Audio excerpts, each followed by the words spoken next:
The second one is Erica Komisar talking about how neurologically fragile little boys, I think she's primarily talking about boys that are, 1, 2, 3, 4 years old, how neurologically fragile they are at that young age compared to girls. So take a listen to this. Boys are neurologically more fragile than girls. Boys don't survive as much because they are incredibly neurologically fragile. Emotionally fragile too. What that means is they're more prone to aggression, behavioral problems, ADHD-like behaviors, which is distractibility. They're more sensitive to stress from a very young age. They are not the same as girls. They don't learn the same way as girls. They need lots of physical expression during the day. If they don't get it and they're forced to sit in circle time, like little girls can sit in circle time, little boys go off the rails and then they're labeled as having attentional issues.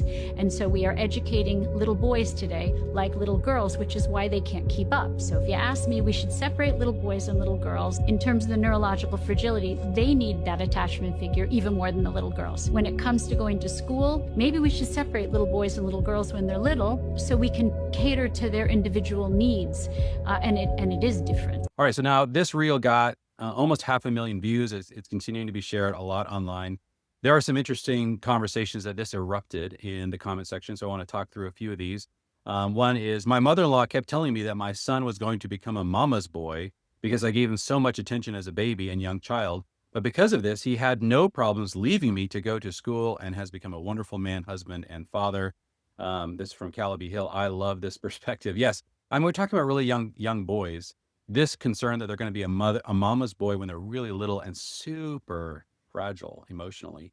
I think that this is often just an imposition of the idea that men are wired a certain way, need a certain level of strength and invulnerability. I think there is some truth to that about men, but to impose those same ideas on really, really young boys who are 2, 3 years old and saying, okay, you need to man up, 2-year-old. This is just a misunderstanding of how development works with boys and girls. What Erica Komisar is pointing out is so valuable, and that is that it's not necessarily at all, she's not denigrating how fragile young girls are. Of course, they are as well. But I think she's saying that if you had to compare them, and we were talking to some friends of ours who said that they had a daughter who was in the NICU, and the nurses said to her, look, you have to understand that if this was a boy, he would not have made it. And they were very familiar with a lot of the issues going on with very young infants, and that boys are more fragile at this young age. And so a lot of people in the medical profession, as well as, of course, developmental psychologists, have understood this dynamic for a long time. This is just not very well known by the population at large. Okay, another comment that I thought was interesting. But also, why don't we stop expecting young children to sit still? My 4-year-old girl cannot sit in circle time either. Yes, thank you. I agree 100%.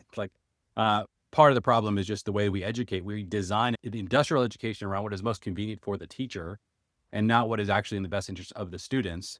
And so oftentimes we're saying, well, we need childcare for our kids so that parents can go off to work. And so they are not only being emotionally separated way too young from their moms and dads, but then they end up in circle time and in these sort of situations in which attention and not being rambunctious, not being sort of just naturally gregarious or physical, these things are expected of children that are way too young for them, but that they're needed by kind of the way we are educating kids.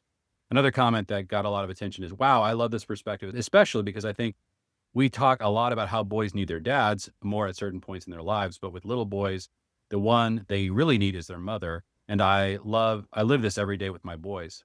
I'm their whole world right now. This makes so much sense to me. Thanks for the reminder to be present with them and attentive to those needs. Yes, we do. We talk a ton here at Family Teams about the importance of fathers in the lives of boys, but it's important to break that down developmentally.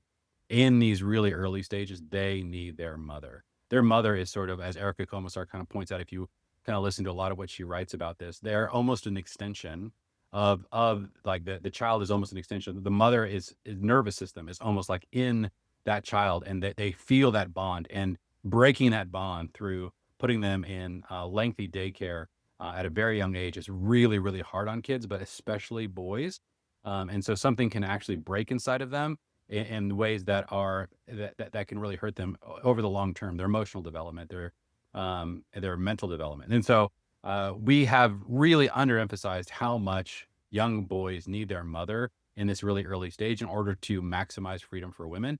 And I think it's really important that we now take a step back and just say, look, we got to be objective about this. What is actually happening in the lives of these young boys, and that they do need their mother, and that we need to prize and really lift up the importance that mothers play in the lives of young boys and young girls, but especially to understand the level of fragility that young boys have at this stage. Okay, last one. Every mom, this must be somebody from England, who has a son finds out pretty quickly they are more fragile in a sense. It's not a bad thing. They need cuddles. Yes.